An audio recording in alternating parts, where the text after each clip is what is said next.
सावन महीने में इस मंत्र का जाप करते ही पैसे की बारिश होने लगेगा, भगवान शंकर खुद देते हैं। तो आइए जानते हैं इस वीडियो में क्या है वह मंत्र। वीडियो में आगे बढ़ने से पहले आपसे एक प्रार्थना है, चैनल में नए हो तो चैनल को सब्सक्राइब कर लीजिए।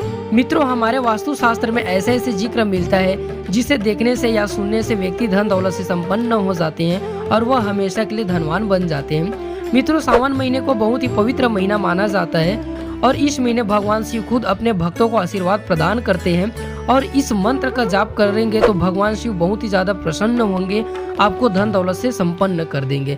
मंत्र इस प्रकार से है, आइए जानते हैं। ओम नमः शिवाय, शुंभ शुंभ कुरु कुरु स्वाहा।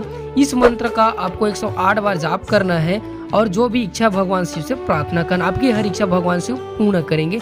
कमेंट में ओम नमः शिवाय हर हर महादेव जरूर लिखें।